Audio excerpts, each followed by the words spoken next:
Hi, SCSP 1010 students. This is Dr. Wheeler. I hope everyone had a wonderful 4th of July. And I wanted to, I didn't give you an extra assignment last Wednesday because I wanted everybody to have a good holiday. So we're going to have to double up this week in order to be caught up. So we're actually under Module 6. We're going to do 2 challenges and a discussion board. I know that's a lot, but they're lots of fun and I think you'll find them interesting. So you're going to do challenges 6 and 7 this week, along with chapters 6 and 7, and you're also going to do discussion 4 for the week. You notice that you do have discussion post 3 due before Sunday night at midnight, July the 6th. So don't forget that deadline, Sunday, July the 6th for discussion post 3. So let's go ahead and get started on Module 6, and we'll take a look at what we're going to be going over. This is going to be note-taking and memory skills, and it's just exactly what it says. If you click on this roadmap, it's going to say this week it's all about learning note-taking and memory skills. The checklist for Module 6, have you read Chapter 6 and 7? Have you completed 1 post and 2 responses for Discussion 4? Are you working on Bag of Skills Challenges 6 and 7? Have you checked class news? Have you checked your email? Have you left off any questions and answers? And like I said last week, the best way to leave me a question is in my email, my kwheeler@highlands.edu email. Challenges 6 and 7 and Discussion 4 are all due before midnight Wednesday, July the 9th. So keep that in mind. You have until Wednesday to complete these 3 assignments. I'm going to go ahead and go to the Dropbox and show you Challenge 6, and that will answer a lot of the questions. I'm not going to read the first part of it. I'm just going to talk about note-taking. There are several different kinds of note-taking systems. When you look in Chapter 6, you'll notice on page 4, you can use the old-fashioned outline, a web, a T. Cornell system, and then there is a Prezi that you need to watch. Here's the link to the Prezi. You'll click on the link and just move your spacer bar to get the Prezi to move through. It's fun to watch, and you'll learn a lot. When you get to the YouTube video about Popplet, I just want to let you know Popplet is more like the web, except you create it online. You can publish a Popplet to YouTube. You can print it out to give to an instructor. It's free. You can do 1,000 different things with it. It's the coolest thing on earth is a Popplet, and you'll see what I mean when you take a look at it. It's great to organize your notes.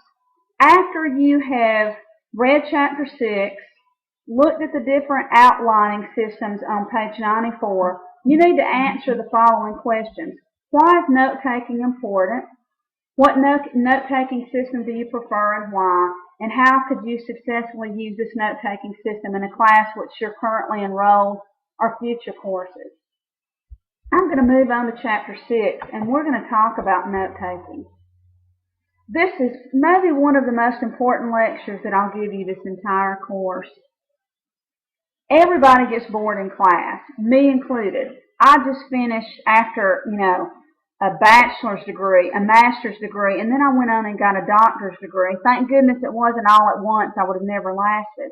I've been in some courses where I have been so bored, my mind wanders when the professor is talking and I don't listen. After I get out of class, I think, oh my gosh, what did he or she just say? And I have to go back and ask a student. Not a very good practice to follow. Our classes at Georgia Highlands are only an hour and 15 minutes each, unless you're taking a summer course or unless it's maybe math.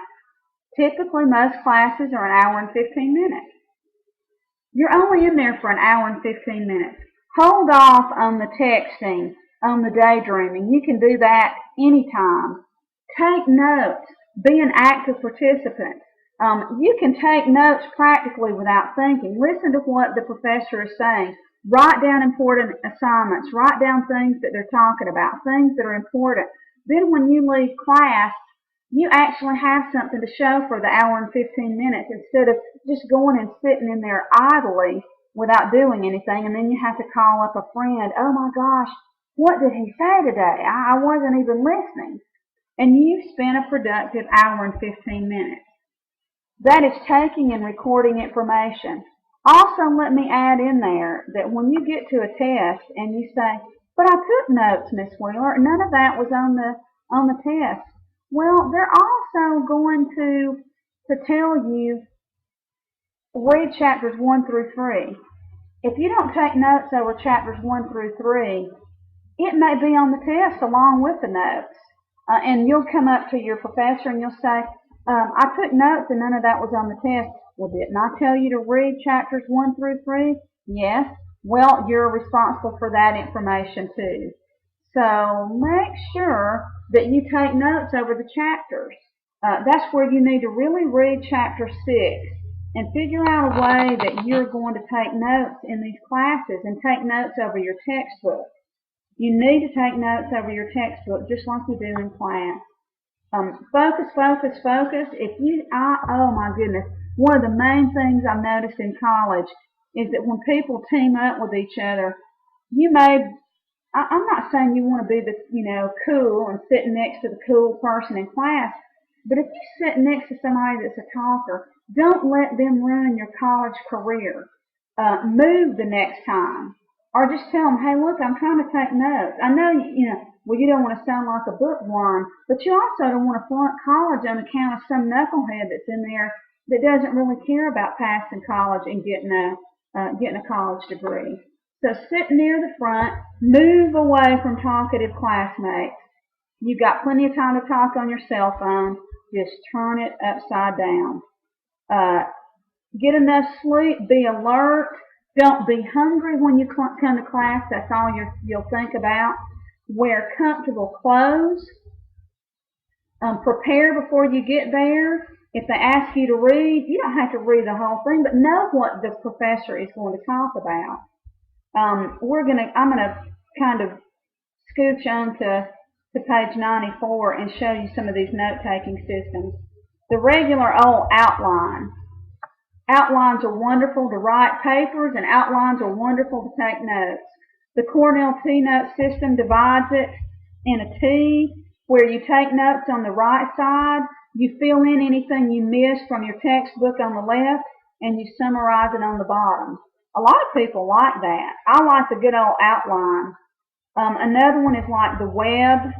You'll notice this on Popplet. You put your subject in the middle and all the cool stuff on the outside.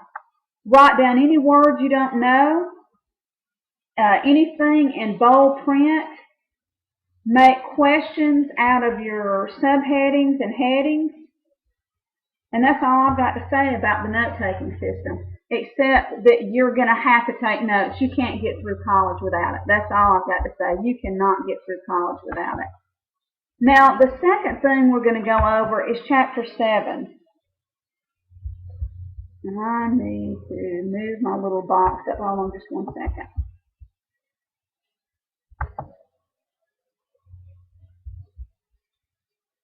Chapter 7 is over memory.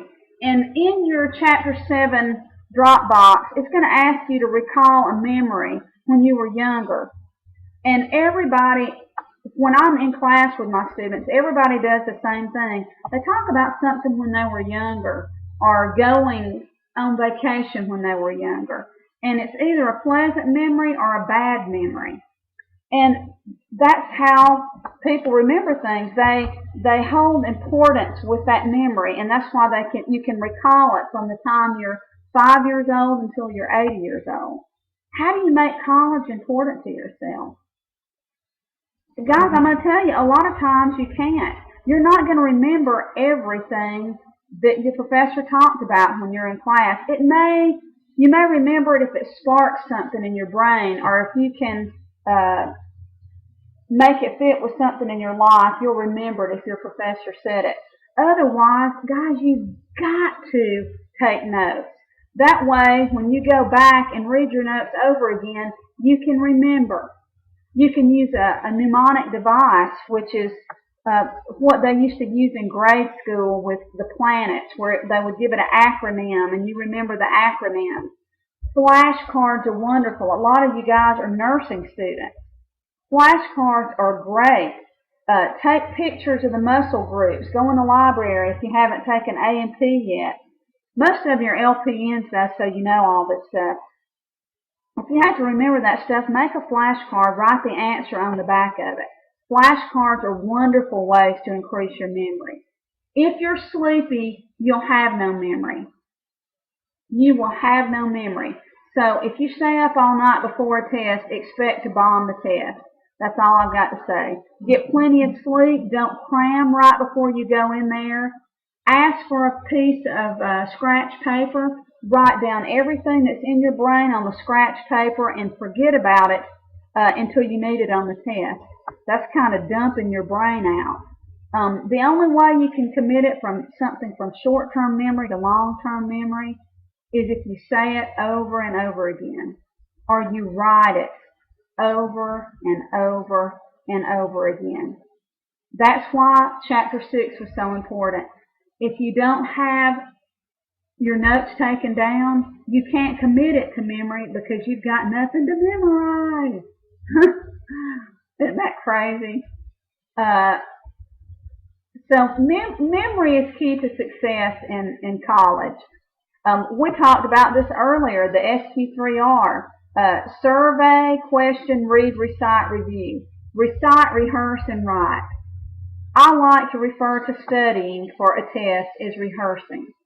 If any of you guys have had communication, which is speech, or you're going to have speech, you will have to memorize your speech before you stand in front of your group of fellow students to give your speech. Well, how are you going to do that? You're going to read it over and over and over again until you commit it to memory. Why can't you do that when you study? If you read Chapter 3, if you don't write some of the stuff down that you're reading that's important, there is no way that you can memorize an entire chapter of a book. You have to take notes in order to recall it to memory.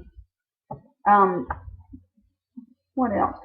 Songs, visual images, make an acronym. Y'all have already done the intelligence test, so you know what kind of learner you are. You need to use that when you create study devices. Create a summary of reading material. I just talked about that. Combine class and reading notes. Here's a great outline that they give. So these two chapters really go together. And I'll just hush for right now and go back to our course home. And the last thing that you're going to do this week, you'll do challenges 6 and 7, and then you'll do the discussion 4. These are all due before Wednesday. Discussion post 4 is over memory. Choose one memory strategy from your text. I will put a link to chapter 6 and 7 along with this week so you'll have it to look at if you don't have your book yet. Also, be looking for my next screencast that I'll probably post Sunday, July the 6th, over your capstone project. Your capstone project will be due the last week of class. So for right now, worry about getting discussion 3 in, which is due before Sunday, July the 6th, and getting discussion 4 and challenges 6 and 7 in before Wednesday, July the 9th. Email me as usual if you have any questions. Be looking for my next screencast over the capstone presentation, and go Braves. I'm watching the Braves right now play Arizona. We're down 3-1. Goodness gracious, come on Braves. 8-game winning streak on the line. But email me if you need me, and start on this work immediately because you've only got till Wednesday to complete it. Have a rest of the great weekend.